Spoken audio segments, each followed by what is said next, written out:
नमस्कार sir.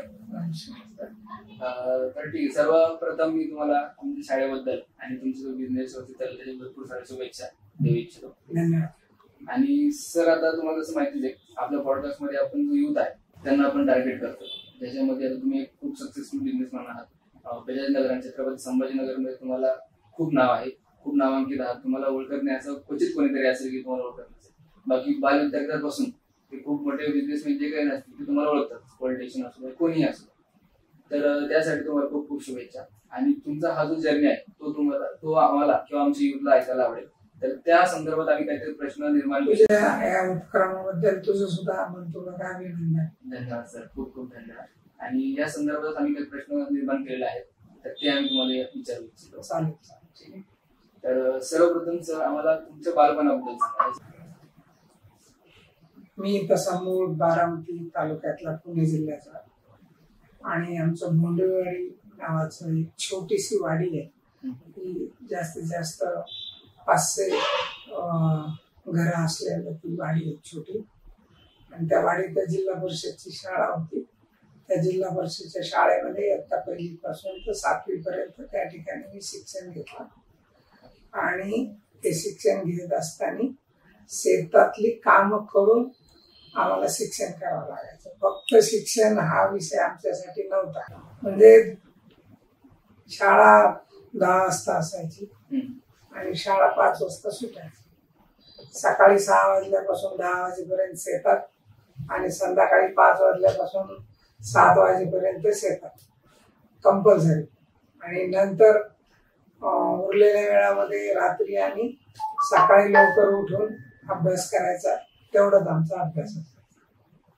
Sir, मग जसं तुम्ही झेडपी मध्ये शिक्षण घेतलं आहे, तर तुमचं बालपणापासून हे स्वप्न होतं तुम्हाला बिझनेसमॅन बनायचं, की ते तुम्ही जेव्हा टीनेज मध्ये आले, जेव्हा तुम्ही यंग झाले, तेव्हा तुम्ही विचार केला की आम्हाला बिझनेस इंडस्ट्रीमध्ये उतरायचं? नाही, बालपणापासून आमच्याकडं पोटापाण्याचा प्रश्न आमच्या समोर उभा होता.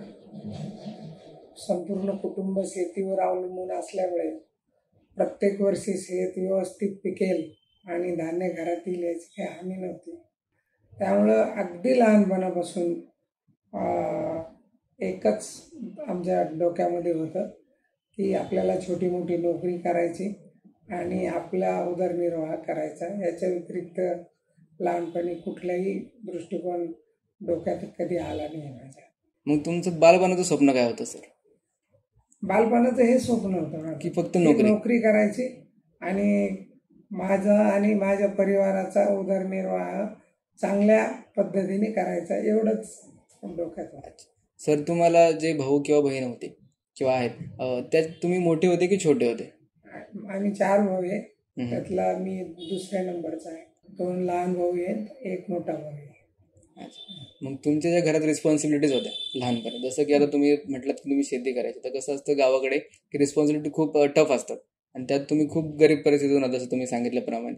तर मग तुम्ही काय इच्छित, म्हणजे तुमचे लहान जे भावंड होते त्यांना तुम्ही अभ्यास करण्यासाठी प्रेरित करायचा? खरं म्हणजे आमच्या घरामध्ये वडिलांपेक्षा आई आमच्या कुटुंब प्रमुख होत्या आणि ती वेळ माझ्यावर कधी आली नाहीये की लहान भावांना म्हणजे त्यावेळेस मदत करण्याची.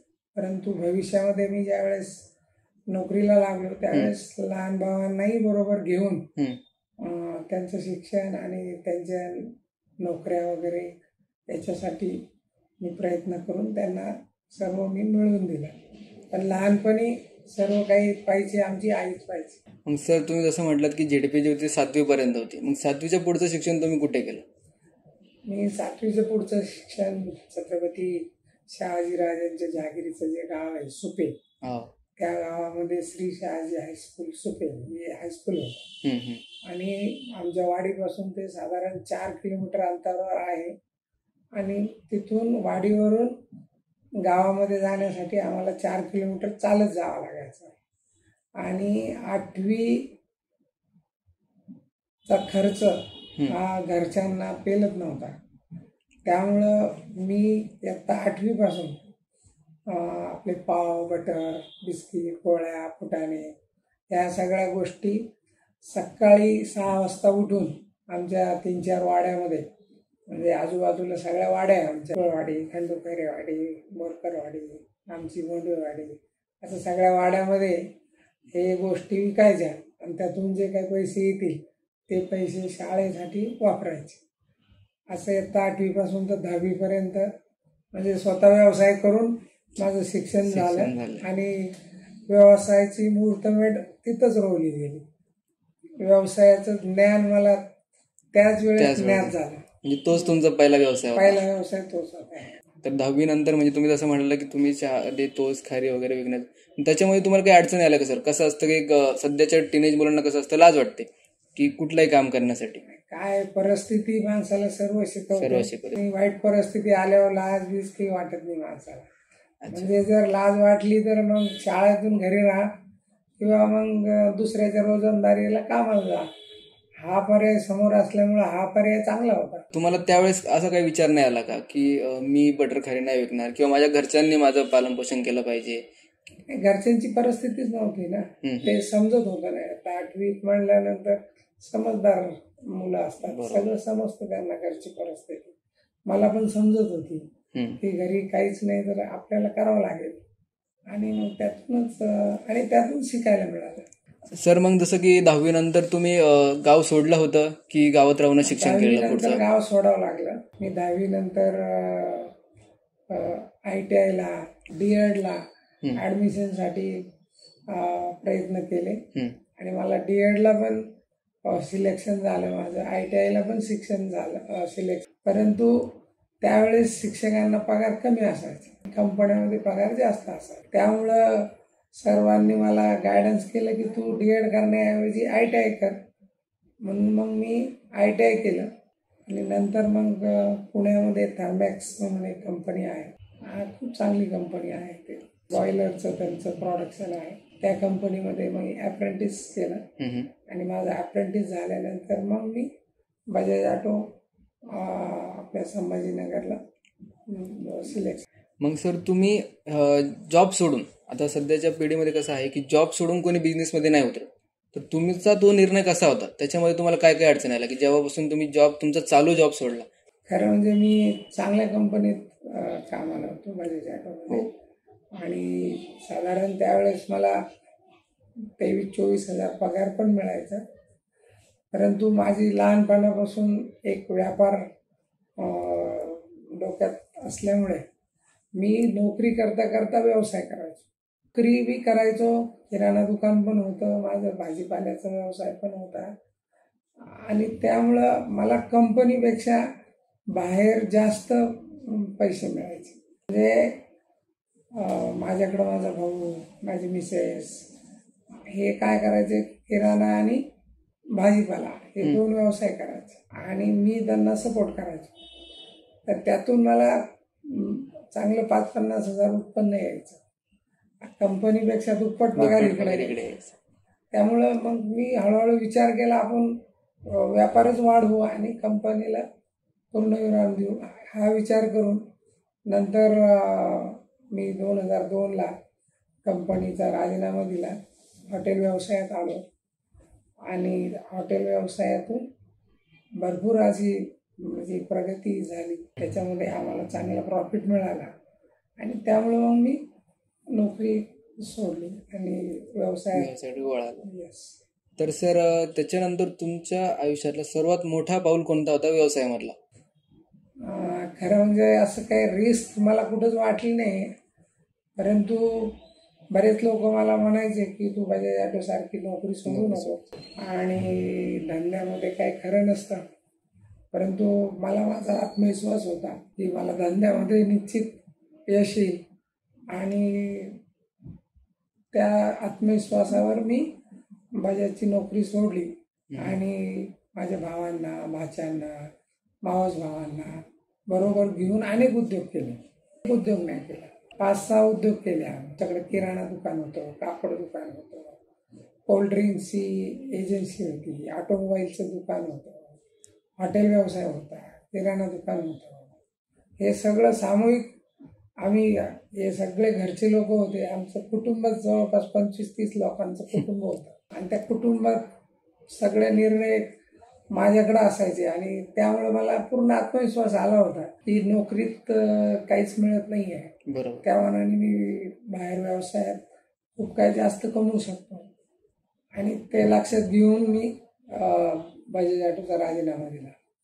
मग सर आता त्याच्यामध्ये जसं तुम्ही म्हणाल की तुम्हाला भरपूर सारे लोक म्हणले असतील, तुमचे फ्रेंड्स असू द्या, तुमचे नातेवाईक असू द्या, की तू बजाज ऑटोसारखी कंपनी सोडा. त्यावेळेस ही कंपनी खूप नामांकित होती आणि त्यात तुमचा जो पगार होता तोही त्यावेळी खूप चांगला होता. तर तुम्हाला त्याच्यातून काही निगेटिव्ह कमेंट आले असतील तर त्यांना कसं फेस केलं तुम्ही? निगेटिव्ह कमेंट आल्या, परंतु जो स्वतःचा आत्मविश्वास असतो ना तो महत्वाचा आहे.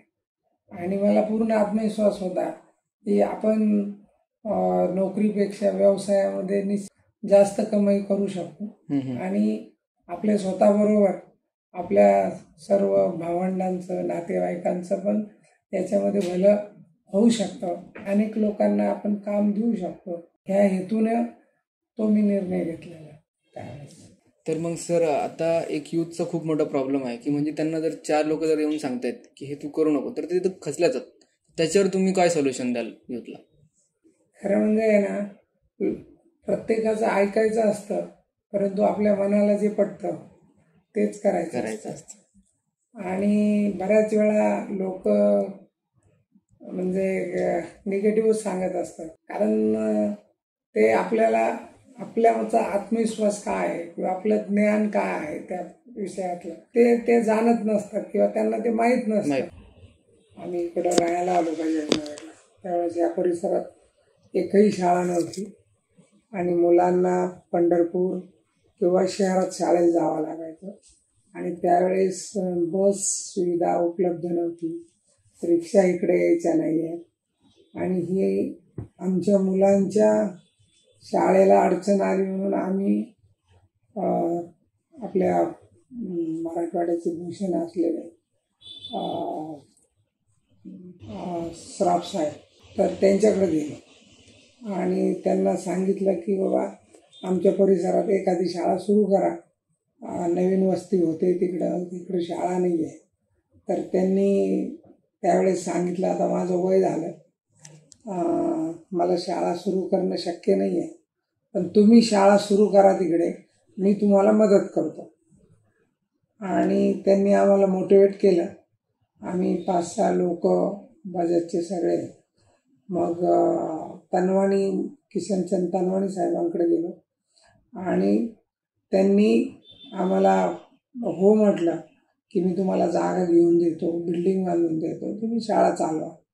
तर त्यांनी ती आम्हाला मदत केली आणि पहिल्यांदा आम्ही स्वर्गीय भैरवनाथ तनवाणी विद्यामंदिर ही शाळा सुरू केली. आणि ही शाळा सुरू केल्यानंतर हळूहळू त्या ठिकाणी खूप मोठ्या प्रमाणात मुलं जमा झाले आणि दिवस बदलले, शिक्षण पद्धती बदलल्या. ती मराठी मीडियम स्कूल आम्ही सुरू केली होती. नंतर इंग्लिश मीडियम स्कूलला खूप म्हणजे स्कोप आला आणि त्याच्यानंतर मग आम्ही तनवाणी इंग्लिश स्कूल नावाने एक स्कूल सुरू केली. नंतर 11वी-12वीचे वर्ग सुरू केले. परत आता या स्पर्धा वाढल्या शाळांच्या. म्हणजे पहिला मीडियमचा विषय होता, मराठी मीडियम, इंग्लिश मीडियम.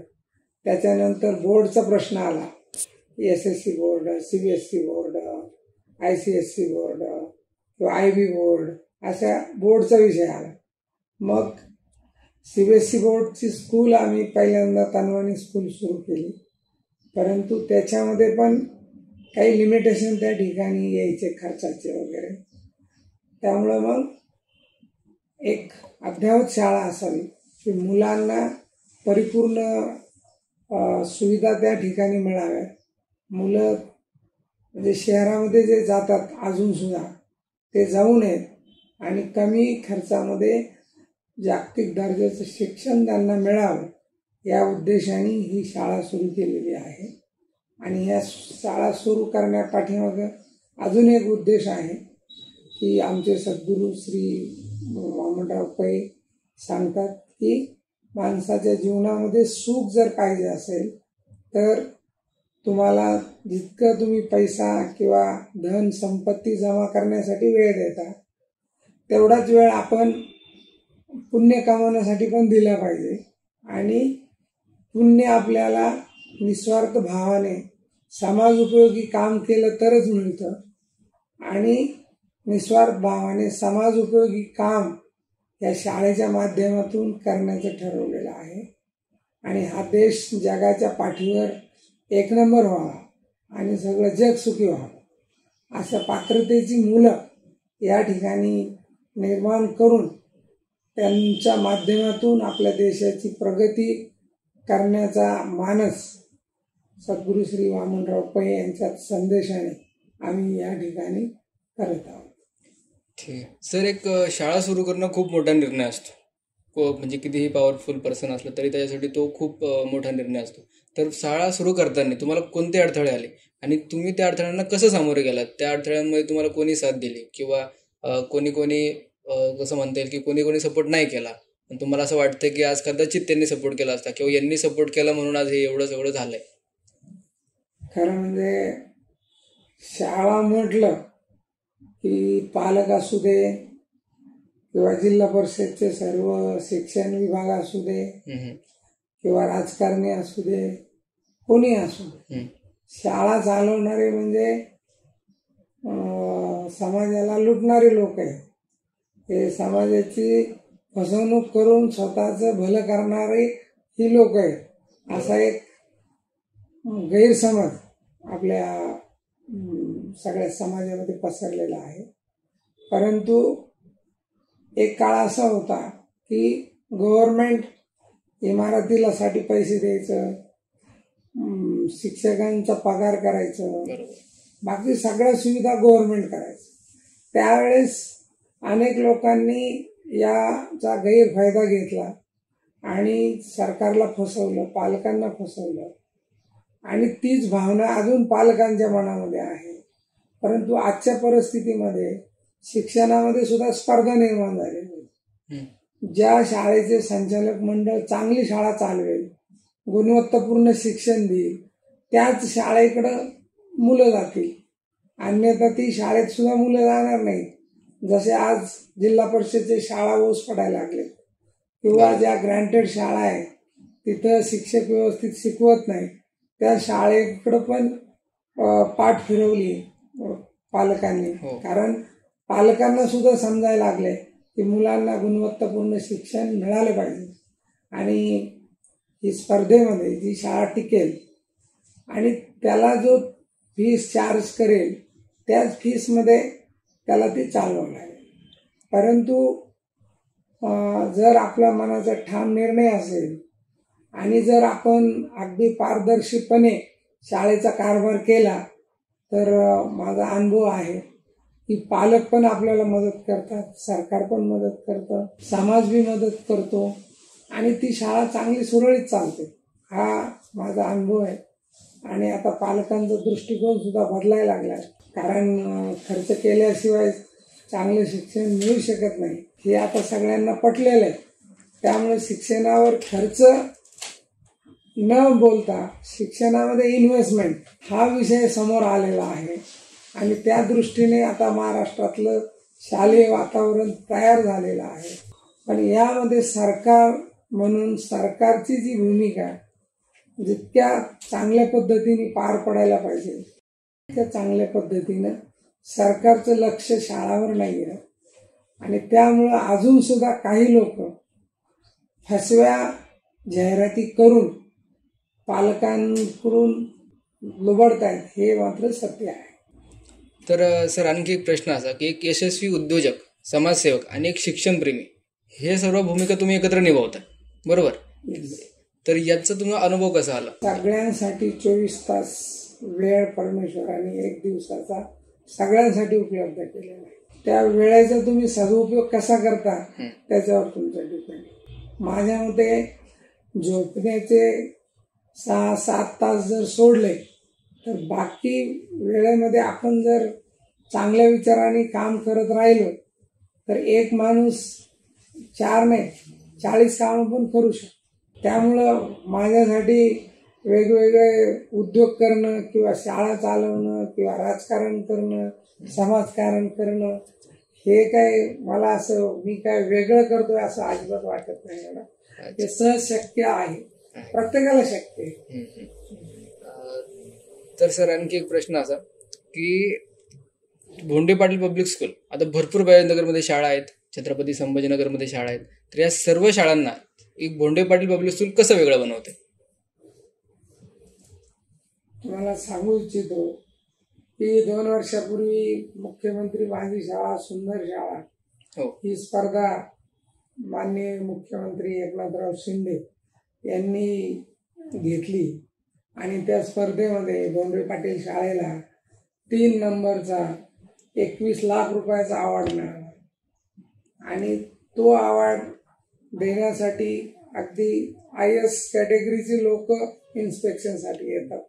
आमची शाळा वेगळी का, त्याचं जर खरं सांगेल, शिक्षण तर सगळेच शिकवतं, परंतु पर्यावरण विषयक जागरूकता मुलामध्ये निर्माण करणं, स्वच्छतेचे विषयी जागरूकता निर्माण करणं, स्वतः म्हणजे डिसिप्लिनमध्ये राहणं किंवा राष्ट्रप्रथम ही जी संकल्पना आहे आमची, ती संकल्पना आम्ही या शाळेत राबवतो. ती प्रत्येक शिक्षक विद्यार्थ्यांना शिकवतो त्यावेळेस डोळ्यासमोर त्याचा हा विषय असतो की उद्या हा चांगला इंजिनियर बनला पाहिजे, चांगला डॉक्टर बनला पाहिजे, चांगला कमिशनर, चांगला राजकारणी बनला पाहिजे आणि त्यांनी या देशासाठी या समाजासाठी काम केलं पाहिजे. तो दृष्टिकोन ठेवून मुलांना आपण शिक्षण त्या ठिकाणी देत असतो. आणि आमच्या शाळेमध्ये पालकाच्या भूमिकेतले संचालक मंडळ आणि शिक्षक असल्यामुळं पालक आणि शिक्षक या दोन्ही भूमिका आमचे शिक्षक बजावतात.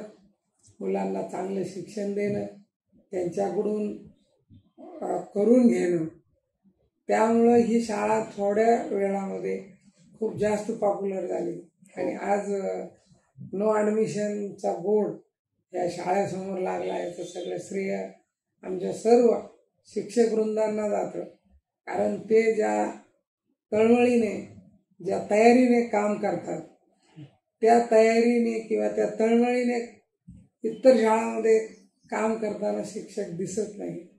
आणि मुलांना घडवायचं का बिघडवायचं हे खरं म्हणजे शिक्षकांच्या हातात आहे. जसं पालकांच्या हातात आहे तितकंच शिक्षकांच्या बी हातात आहे. आणि आमच्या शाळेचा वेळही इतर शाळांपेक्षा साधारण 1-1.5 तासांनी जास्त असतो, कारण त्याच्यामध्ये आम्हाला सगळ्या गोष्टी करून घेण्यासाठी हा वेळ आवश्यक आहे. आणि पालकांचा विश्वास या शाळेवर निर्माण झालेला आहे की या शाळेमधून जी फीस मुलांकडून घेतली जाते ती फीसमधला 1 पैसा सुद्धा बाहेर कुणाची चूल चालवण्यासाठी त्याचा उपयोग होत नाही. जितके पैसे इथं जमा होतात त्याच्यापेक्षा जास्त पैसे या ठिकाणी मुलांच्या शिक्षणावर खर्च होतात. त्यामुळं कमीत कमी पैशामध्ये राष्ट्रीय आंतरराष्ट्रीय दर्जाचं शिक्षण या ठिकाणी मुलांना मिळत आहे आणि त्याचा आनंद आम्ही सर्वांना त्या ठिकाणी होतोय. हे एक आमची समाधानाची आणि जमेची बाजू. त्यासाठी तुम्हाला आणि तुमच्या संपूर्ण टीमला खूप खूप अभिनंदन आणि खूप खूप शुभेच्छा आमच्याकडून. आणि सर, जसं की तुम्ही म्हटलं की टाइम मॅनेजमेंट म्हणजे एक खूप मोठी गोष्ट आहे. तर त्यासाठी तुम्ही असं काही ठरवलेलं आहात का तुमच्या दिनचर्यामध्ये की तुम्ही असं टाइम मॅनेजमेंट करतात? तुमचे फॉर्म्युला किंवा काही सवयी तुमच्या? आम्ही आता 5वी पासून पुढच्या मुलांना सकाळी 5 वाजता उठायचा आग्रह करतो आणि 10 वाजेच्या अगोदर झोपायची विनंती करतो. रात्री 10 ते सकाळी 5 ही खरं म्हणजे झोपण्याची वेळ आहे. या वेळेमध्ये झोपण्यायोग्य वातावरण असतं आणि झोपण्याच्या अगोदर 2 तास आणि झोपेतून उठल्यावर 2 तास आपला जो मेंदू असतो तो रिलॅक्स मूडमध्ये असतो, थोडा ताजातवाना असतो आणि त्यावेळेस आम्ही मुलांना अभ्यास करायला सांगतो. म्हणजे फक्त शाळेतच मुलांना शिकवत नाही, तर मुलांचा आहार कसा असावा, त्यांचा व्यायाम काय असावा, त्यांनी अभ्यास कोणत्या वेळेस कशा पद्धतीने केला पाहिजे, वर्गामध्ये जे शिकवलेलं आहे त्याला ते कळलं का नाही कळलं, वर्गात शिकवलं नाही शिकवलं हे पालकांना कळण्यासाठी आम्ही दिवसभर शिकवलेलं सगळं रेकॉर्डिंग हे पालकांच्या मोबाईलवर पाठवत असतो. हा, आणि फक्त शिकवल्याने मुलांना येणार नाही, तर त्यांच्याकडून करून घ्यावं. आणि हे करून घेण्यामध्ये आमचे शिक्षक आणि पालक यशस्वी झालेले आहेत. आणि पालकांचं आणि शिक्षकांचं एक चांगले संबंध या शाळेत तयार झाले. आणि या चांगल्या संबंधामुळं मुलांचा प्रोग्रेस सुद्धा आपल्याला या ठिकाणी पाहायला मिळतो. सर, आणखी एक प्रश्न असा, तुमचं कोणी आयडियल आहे का? पण माझे आयडल माझी आई आहे. माझ्या आईचा दिनक्रम पहाटे 4 वाजल्यापासून तर रात्री 10 वाजेपर्यंत 11 वाजेपर्यंत असायचा. आणि उठल्यापासून झोपेपर्यंत, म्हणजे ज्या वेगाने आई आमची काम करायची किंवा ज्या तळमळीने काम करायची, आणि लहानपणापासून आम्ही तिला पाहत आलो, त्यांनी जे काम केलं, ती सवय आमच्या सगळ्या भावंडांना लागली. आणि आज माझे सगळे भाऊ एकदम वेल, म्हणजे ज्याला आपण सेटल म्हणतो किंवा चांगल्या परिस्थितीत म्हणतो, ते सगळे आम्ही चारी भाऊ खूप चांगल्या परिस्थितीत आहे. कारण जसं छत्रपती शिवाजी महाराजांना माझी जाऊंनी जो काही बाळकडू दिलं, बरोबर, तसंच आमच्या आईने सुद्धा आम्हाला बाळकडू दिलं. कष्ट करण्याची वृत्ती आमच्या आईमुळं झाली. आणि प्रत्येक गोष्ट नीटनेटकी असावी आणि चांगली गुणवत्ता त्याच्यामध्ये असावी, ही आईची जी सवय होती, ही सवय आमच्यामध्ये आली. तर मी तरुणांना एक सांगेल, मेहनत करायची तयारी ठेवा, चांगली संगत करा, चांगले विचार मोठे करा, मोठे स्वप्न पहा. मोठं स्वप्न पाहिल्याशिवाय आपण मोठं होऊ शकत नाही. चांगले मित्र असल्याशिवाय सुद्धा आपल्या बदल होऊ शकत नाही. काही करू शकता आपण. जसं जमिनीची एकदा पूर्व मशागत आपण केली की त्याच्यामध्ये ज्वारी पेरा, बाजरी पेरा, गहू पेरा, कुठलंही पीक पेरलं तरी ते चांगले येतं. परंतु जमिनीची पूर्व तयारीच आपण केली नाही आणि तसंच पेरणी करायचा प्रयत्न केला तर कोणतंच पीक चांगलं येत नाही. तसं ही पूर्व तयारी आहे. व्यसन नसणं, तब्येत चांगली असणं, चांगल्या सवयी असणं, चांगले मित्र असणं, मोठी स्वप्न पाहणं, ह्या गोष्टी तरुणामध्ये पाहिजे. आणि ह्या गोष्टी तरुणामध्ये असल्या ना, मग त्यांनी काही करू दे, नोकरी केली तरी टॉप करेल, धंदा केला तरी टॉप करेल, मोठा उद्योग केला तरी टॉप करेल. मी म्हणतो राजकारण, समाजकारण, प्रत्येक गोष्ट तर टॉप करेल. घर चांगलं सांभाळेल, ह्या गोष्टी नसायला. आणि ही गंभीर समस्या आहे. आणि याच्यावर ज्या सामाजिक संस्था आहेत, सरकार आहे, यांनी लक्ष देऊन मुलांना याच्यापासून प्रवृत्त केलं पाहिजे. आणि मुलांचा फिजिकल फिटनेस, मेंटली त्याचं पॉझिटिव्हपणा निर्माण केला पाहिजे. बरं. आणि सर, आता सध्या कसं, जर मुलांना बिझनेस करायची इच्छा असेल तर त्यांना पालक सपोर्ट नाही करत. पालक म्हणतात की नोकरी कर, एक आपले काय 30-50 हजार रुपये येतील महिन्याला, तू त्याच्या बिझनेसमध्ये उतरू नको, खूप तोटे असतात, अप्स अँड डाऊन्स असतात. तर त्यांना तुम्ही काय सांगा? मी सांगेल, आमचे सद्गुरू सांगतात, तूच आहे तुझ्या जीवनाचं शिल्पकार. जसे तुझे विचार आहे तसा तुझ्या जीवनाला आकार आहे. जशी तुझी मनस्थिती आहे तशी तुझी परिस्थिती निर्माण होते. म्हणजे आई वडील, आता आजकाल आई वडील खूप जास्त लाड करतात मुलाचा. लय त्याला असं म्हणजे इतका आधार देतात की त्याला स्वतःला चालायला, स्वतःला घडायला संधीच देत नाही. मी माझं उदाहरण तुम्हाला सांगेन. आमचे आई वडील कधी शाळेत आले नाही. मी कोणत्या वर्गात शिकत होतो ते त्यांना माहीत नव्हतं. नोकरीसाठी कसे प्रयत्न करायचे ते त्यांना माहीत नव्हतं. नोकरी कशाची लागली, काय करतो ते त्यांना माहीत नव्हतं. म्हणजे आजच्या जमान्यातल्या मुलांनी पालकावर डिपेंड राहायचे कारणच नाही.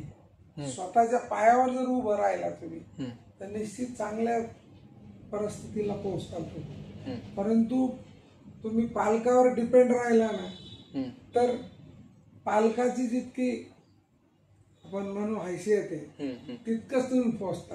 बरोबर. स्वतःच्या पायावर जर उभं राहिला ना तर तुम्ही खूप जास्त चांगली प्रगती करू शकाल. म्हणून कुठलाही व्यवसाय करताना कुठलंही काम करताना स्वतःला अंडर एस्टिमेट करायची काही गरज नाही. परमेश्वराने आपल्याला इतक्या प्रचंड खजिना दिलेला आहे, त्याचा वापर करायला शिकलं पाहिजे. आपलं शरीर आहे ना इतकं म्हणजे जबरदस्त आहे. जगातलं सगळ्यात आश्चर्यकारक गोष्ट म्हणजे आपलं शरीर आहे. त्याचा वापर आपण काही करत नाही, आळशी बनलो आपण.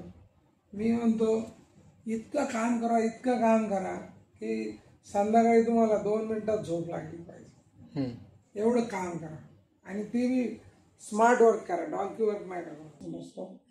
आणि ह्याला मुलं खूप लकी आहेत. आज त्यांच्या आईबापाकडे सर्व काही आहे. त्याच्यामध्ये आमच्या शाळेतल्या मुलामध्ये तरी मला प्रोग्रेस दिसतो आणि खूप समाधान वाटतं ह्या हुशार पोरांकडे पाहून. आणि त्यांना अजून पुढे नेण्याचं एक माझं संकल्प आहे की शाळेतली ही लहान मुलं खूप मोठ्या पदावर गेली पाहिजे आणि मोठ्या पदावर जाऊन त्यांनी प्रामाणिकपणे काम केलं पाहिजे. आजच्या परिस्थितीमध्ये मोठ्या पदावरील लोकच प्रामाणिकपणे काम करत नाहीये, म्हणजे कुंपण शेत खाते ही परिस्थिती आज आपल्या देशामध्ये आहे. म्हणजे एखादा आमदार, एखादा नगरसेवक, एखादा मंत्री, एखादा मुख्यमंत्री किंवा एखादा कुठलाही मोठ्या पदावरचा कलेक्टर, कमिशनर, त्याच्याकडं एवढी संपत्ती येते कुठून? म्हणजे 10 पिढ्या पुरेल एवढं त्याच्याकडे येतं. म्हणजेच याचाच अर्थ आहे की तो स्वतःसाठीच करतो त्या पदाचा गैरवापर आणि समाजाचं काहीच घेणं देणं राहत नाही त्याला. आणि त्यामुळं आपला देश प्रगतिशीलच राहिलाय, प्रगत होईनाच. त्यासाठी मुलं तयार झाली पाहिजे. हा माझा एक अट्टास आणि हे माझं भविष्यातलं स्वप्न आहे की मुलं शिपाई होऊन त्याचं कुणी ऐकणार नाही किंवा सर्वसामान्य नागरिक राहून त्याचं कुणी ऐकणार नाही. पण जर तो कलेक्टर झाला तर त्याच्या अंडर जे काही काही येतं त्याच्यावर त्याचा प्रभाव पडेलच. तो मुख्यमंत्री झाला तर त्याला सगळ्या गोष्टी राबवता येतील. म्हणून पहिल्यांदा ह्या मुलांमध्ये प्रामाणिकपणा निर्माण करणं, राष्ट्रप्रथम ही भावना निर्माण करणं आणि त्यांना मोठ्या पदावर पोहोचवणं हे खरं माझं आता भविष्यातलं काम आहे. आणि याच्या व्यतिरिक्त मी काहीच करणार नाही. एवढंच करायचं, समाजसेवा करायची. त्याला मी समाजसेवा म्हणत नाही किंवा म्हणजे परोपकार पण मी समजत नाही. हे स्वतःच्या समाधानासाठी मी करतो आणि स्वतःसाठीच हे काम आहे. कारण मी जर प्रामाणिकपणे निस्वार्थ भावाने जर काम केलं तर परमेश्वर मला नक्कीच मी जितके काम केले त्याच्या 100 पटीने रिटर्न देत असतो. ते प्रत्येकाने लक्षात ठेवलं पाहिजे. म्हणजे जमिनीत एक दाणा जर आपण टाकला तर त्याचे 1000 दाणे तयार होतात. तसं आपण जर सामाजिक किंवा देशासाठी काही 1-2 काम केलं तर त्याचं अनेक पटीने ते आपल्याला त्याचे रिटर्न मिळत असतात. त्यामुळं आपण जे काम करतो ते लोकांसाठी करतोय किंवा लोकांवर उपकार करतोय ही भावनाच मनात नसली पाहिजे. ते आपल्या स्वतःच्या हितासाठी आपण करतो. हित आणि स्वार्थ त्याच्यात फरक. आपण स्वार्थाने करत नाही, स्वतःचं हित आपलं व्हावं, आपल्याला पुण्य लाभावं आणि त्या पुण्याचा प्रभाव आपल्या जीवनावर पडावा, आपल्याला जीवनामध्ये सुखी आनंदी जीवन जगता यावं ह्याच्यासाठी हे करावं लागतं. तर सर तुम्ही आतापर्यंत भरपूर बिझनेस राबवलेत, भरपूर बिझनेस तुम्ही करताय, तर सर्वात जास्त आनंद सॅटिस्फॅक्शन तुम्हाला कोणत्या बिझनेस मध्ये भेटलं? शाळेमध्ये. शाळा म्हणजे हा बिझनेस नाही खरं म्हणजे. हा तर खरं तर हे देशकार्य, समाजकार्य, हा बिझनेस नाही. आणि मी ह्याला बिझनेस समजत नाही. परंतु आयुष्यामध्ये मी जे जी कामं केली त्याच्यापेक्षा सर्वात जास्त आनंद मला शाळेच्या कामात. अच्छा. तर सर आणखी एक प्रश्न तुम्हाला, की जर तुमच्या वेळी अशी शाळा असती आणि तुम्ही जर या शाळेतून पासआउट झाला असतात तर तुम्ही काय असतात आणि आज तुम्ही जे आहेत तर काय त्याच्यातल्या दोघांचा डिफरन्स काय असता? जर तर ज्या गोष्टी मला घेण्यात काय अर्थ नाही, परंतु जे काय मिळालं आम्हाला ते सुद्धा काही कमी मिळालं नाही. गावातल्या लोकांनी खूप मोटिवेशन दिलं, आई वडिलांनी आमच्यासाठी खूप कष्ट केले, त्यावेळेच्या शिक्षकांनी आमच्यासाठी प्रामाणिकपणे काम केलं. म्हणजे आणि त्यावेळेस जे वातावरण होतं समाजामध्ये ते एक वेगळंच वातावरण होतं. ते आता आणि परिस्थितीनुरूप माणूस घडत असतो. आणि मला वाटतं की आमची पिढी म्हणजे माझ्या वयाचे बहुतेक लोकांना म्हणजे जुन्या गोष्टी पण पाहायला मिळाल्या आणि नवीन गोष्टी पाहायला मिळतात, त्यामुळे आम्ही भाग्यवान. अच्छा अच्छा. तर सर आपण तुम्ही जेव्हा बालपणात होते तुमचे जेव्हा झेडपीचे टीचर्स होते जिल्हा परिषदचे, त्या टीचर्समध्ये आणि तुम्ही आत्ताच्या टीचर्समध्ये जसे तुमच्या शाळेत टीचर्स आहेत त्या टीचर्समध्ये तुम्ही काय बघता किंवा तुमचे काय एक्सपेक्टेशन असतात? आमच्या वेळेस जे शिक्षक होते ना ते प्रामाणिकपणे काम करायचे, परंतु आजचा जे झेडपीचा शिक्षक आहे ना, बरेच शिक्षकांचं लक्ष बरेच सगळ्यांना की अर्ध लक्ष त्या व्यवसायावर असतं, बरोबर, अर्ध लक्ष शाळेवर असतं. बरेच शिक्षक LICचे एजंट बनतात, गावाशेजारी बदली करून घेऊन शेती करतात, काही व्यवसाय करतात. त्यांनी केलं पाहिजे ते, पण आपलं प्रथम कर्तव्य पार पाडून केलं पाहिजे. ते कर्तव्य पार पाडत नाही, त्याचं दुःख आहे. आणि हे सिद्ध होतं की जिल्हा परिषदचे शिक्षक सगळे नाही पण जास्त प्रमाणात प्रामाणिकपणे काम करत नाही, त्याच्यामुळे त्यांची मुलं ते खाजगी शाळेत टाकतात. मी म्हणेल की जर हे सगळं बदलायचं असेल शिक्षकांचं किंवा अधिकाऱ्यांचं, त्याच्यात फक्त शिक्षकांची चूक नाही, वरिष्ठ अधिकारी पण त्याच्यामध्ये येतात. बरोबर. तर सगळ्या शिक्षण अधिकाऱ्यांची मुलं, शिक्षण व्यवस्थेतल्या अधिकाऱ्यांची मुलं, सगळ्या शिक्षकांची मुलं, सगळ्या सरकारी म्हणजे संबंधित जे डिपार्टमेंट आहेत अगदी कलेक्टर ऑफिस पर्यंत त्यांची सगळ्यांची मुलं जिल्हा परिषद शाळेत शिकवायचा नियम बनवला पाहिजे. अच्छा. की तुम्ही आज प्रायव्हेट शाळांमध्ये आम्ही पगार किती देतो? 35,000 40,000. बरोबर आहे. आणि जिल्हा परिषदच्या शाळेमध्ये शिक्षकाला पगार किती मिळतो? 80,000 90,000. मग जर सरकार तुम्हाला इतकं चांगला पगार देत आहे तर प्रामाणिकपणे काम करावं. आपण समाजाचं काहीतरी देणं लागतो, समाज आपल्याला एक गुरुच्या स्थानी मानतो, आपलं प्रामाणिकपणे काम करणं कर्तव्य आहे, रिझल्ट देणं कर्तव्य आहे, त्या मुलांचं भवितव्य घडवणं हे आपलं कर्तव्य आहे. हे शिक्षकांनी समजून घ्या. मी सर्व शिक्षकांना दोष देणार नाही. जिल्हा परिषदमध्ये सुद्धा एक 5-10% असे लोक आहेत की खूप म्हणजे आउट ऑफ बॉक्स, त्यांच्या कामाचं जितकं कौतुक करावं तितकं कमी आहे, पण त्यांची संख्या 5-10%. हो, कमी आहे. बरोबर. 90% लोक काहीच करत. तर सर तुम्ही आणखी 10 वर्षांमध्ये काय ड्रीम्स बघितलेत की तुम्हाला आणखी काय अचीव्ह करायचंय, की तुम्हाला असं वाटतंय की बस अचीव्ह झालंय आता? मला हीच अचिव्हमेंट करायची की माझ्या शाळेत शिकणारे विद्यार्थी टॉपवर गेले पाहिजे आणि त्यांनी समाजासाठी देशासाठी कार्य केलं पाहिजे. एकच स्वप्न आहे, एकच तेवढं स्वप्न तुमचं. क्या ठीक आहे सर. आणि सर ठीक आहे, तुमचं एक आवडतीचं एक पुस्तक सर जे तुम्ही एक यूथला रेफर कराल बिझनेससाठी, की जे बिझनेस आहेत किंवा ज्यांना करायचं आहे तर त्यांचे विचार बनण्यासाठी एक पुस्तक जे तुम्हाला आवडतं किंवा तुमचं फेवरेट असेल? खरं म्हणजे मला एक पुस्तक आवडतं ते म्हणजे सद्गुरू श्री वामनराव फळे यांचं तूच आहे तुझ्या जीवनाचा शिल्पकार. हे पुस्तक प्रत्येकाने वाचलं पाहिजे. तोच आहे तुझ्या जीवनाचा शिल्पकार. येस. ठीक आहे, ठीक आहे. तुमची रोज एक सकाळची सवय जी तुम्हाला ऊर्जा देते.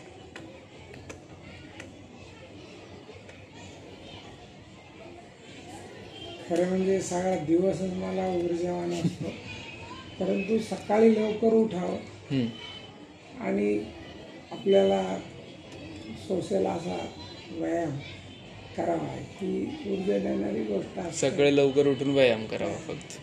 ठीक. सर, तुमच्यासाठी यश याची व्याख्या काय? खरं म्हणजे यशाची कंप्लीट व्याख्या करताच येणार नाही, कारण माणूस कितीही उंचावर असला तरी तो अपूर्णच असतो. यश म्हणजे मी सांगेल की आपण समाज उपयोगी चांगलं काम करून आपल्याला आवश्यक असलेला म्हणजे अन्न, वस्त्र, निवारा, आरोग्य, शिक्षण यासाठी आवश्यक असलेला पैसा ज्यावेळेस आपण कमवतो आणि आनंदी राहतो त्याला मी यश समजतो. खूप मोठे पैसे कमवले आणि घरामध्ये किंवा स्वतःमध्ये आनंद नाही, ऊर्जा नाही, उत्साह नाही, तर ते यश काही कामच नाही.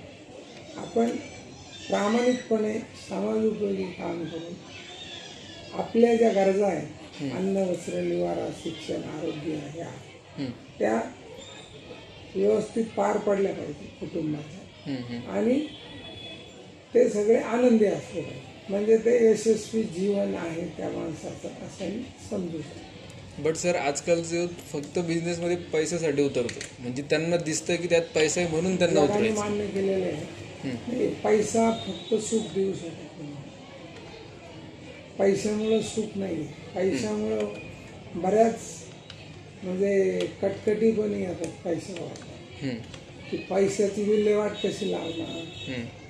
जर जास्त पैसा आला तर जास्त पडावं लागतं, जास्त उद्योग काढणार तुम्ही, जास्त करणार तर तुम्हाला त्रास होणार, का त्याचं सुख नाही मिळणार. म्हणून खरं जर सुखी व्हायचं असेल तर येणारा अर्धा पैसा तुम्ही स्वतःसाठी वापरा आणि अर्धा पैसा समाजासाठी वापरा, तुम्ही सुखी होणार, तुम्ही यशस्वी होणार. आज बघा, टाटा उद्योग समूहाचं नाव किंवा त्याच्याकडे पाहण्याचा दृष्टिकोन आणि इतर उद्योगांकडे पाहण्याचा दृष्टिकोन समाजाचा कसा आहे. बरोबर. कारण आज टाटा पण आपण म्हणू यशस्वी उद्योजक आहे, ते रिलायन्स पण यशस्वी उद्योजक आहे, आपलं मित्तल पण यशस्वी उद्योजक आहे, गरवाड पण यशस्वी उद्योजक आहे, बजाज बी यशस्वी उद्योजक आहे. परंतु तुम्ही खूप मोठे बिझनेस उघडला, खूप मोठं टर्नओव्हर असला म्हणून तुम्ही यशस्वी सुखी असं नाही म्हणतात. आपल्याला सुखी म्हणायचं ना, सत्कार्य घडलं पाहिजे, आपल्याकडून कर्म घडलं पाहिजे, समाजाची सेवा घडली पाहिजे. म्हणजे जसं पक्षी एखादा आकाशामध्ये अत्यंत आनंदाने विहार करतो, कारण त्याचे दोन्ही पंख सारखे असतात, एक पंख छोटं आणि एक पंख मोठं, त्याला आनंदाने विहार करता नाही येणार. त्याच्या म्हणून पैसा आणि तुमचं सत्कर्म ह्याची जोड जमली पाहिजे. आणि नाण्याला जसं दोन बाजू आहेत तसं जीवनाला दोन बाजू येतात. एका बाजूला भौतिक सुख, एका बाजूला आध्यात्मिक सुख म्हणजे सत्कर्म. ठीक आहे सर, एक शेवटचा प्रश्न आता डायरेक्टली, की जेवढे बिझनेस आहेत किंवा तुमच्या जर्नीनुसार तुम्हाला जर तुमची जर्नी किंवा जी बिझनेसमॅनची जर्नी असते त्यांची तुम्हाला जर एका लाईनमध्ये जर डेफिनेशन सांगायची असेल तर तुम्ही काय सांगाल? एका लाईनमध्ये आता मी कसं सांगणार नाही, पण एवढंच मी सांगू शकतो की तुमच्याकडे जर प्रामाणिकपणा असेल, तुमचा हेतू लोकांच्या गरजा पूर्ण करण्याचा असेल तर तुम्ही यशस्वी. तुमचं प्रामाणिकपणा, तुमचा हेतू आणि लोकांना आवश्यक असलेली लोकांच्या गरजा त्या ठिकाणी पूर्ण झाल्या तरच लोकांना काय पाहिजे. तुम्ही शाळा टाकली, शाळेच्या माध्यमातून लोकांना काय पाहिजे बरोबर ते तुम्ही दिलं पाहिजे. हॉटेल टाकलं, लोकांना हॉटेलमध्ये आल्यावर काय पाहिजे, काय अपेक्षा आहे त्या तुम्ही पूर्ण करता. बरोबर कुठलाही व्यवसाय असू दे की लोकांच्या अपेक्षा काय असणार आहेत तिथे त्या पूर्ण करता आल्या पाहिजे. उद्योग कोणताही असो. अच्छा. कारण प्रत्येक गोष्ट ही समाजामध्ये जाते आणि ते समाजामध्ये गेल्यावर त्यांचं सॅटिस्फॅक्शन महत्वाचं आहे. नाही तर तुम्ही एक पेन घेतला 10 रुपयाचा आणि तो 1 दिवस टिकला तर तिथं सॅटिस्फॅक्शन नाही भेटणार. बरोबर. पण 1 रुपयाचा पेन जर 10 दिवस टिकला तर म्हणजे कस्टमर सॅटिस्फॅक्शन महत्वाचं असतं. प्रत्येक व्यवसाय करताना कस्टमर सॅटिस्फॅक्शन, कस्टमरचाच विचार. कस्टमर काय विचार करतो, मला स्वस्त मिळालं पाहिजे, चांगलं मिळालं पाहिजे. बरोबर नाही. मग स्वस्त चांगलं देण्याचा प्रयत्न केले प्रत्येक ठिकाणी. ठीक आहे sir, thank you very much sir. खूप छान नवीन शिकायला भेटलंय. खूप काही आणखी भरपूर जेवढे जण हे बघतील त्यांना भरपूर सारं नवीन शिकायला भेटेल. जे कोणी यूथ असेल किंवा कोणी लहानपणी जरी हा व्हिडिओ बघत असेल तर त्याच्यावर एक पॉझिटिव्ह वाईबच जाणार आहेत त्याच्यापर्यंत. तो काहीतरी चांगलं शिकणार आहे आणि तुमच्याकडून शिकतोय म्हणजे म्हटल्यावर नंतर ते त्याचा आनंद मला पण वाटेल. खूप वाटेल. आणि असं काही नाही, आता जसं की इथे तुमच्याशी प्रत्येकजण नाही भेटू शकत मोठा छोटा, पण जर आपण जसा हा व्हिडिओ प्रमोट करणार आहे आता तर सर्व बघतील, सर्व काही यातून शिकतील. शुभेच्छा आणि तुमचं खूप आभार. Thank you sir, thank you very much.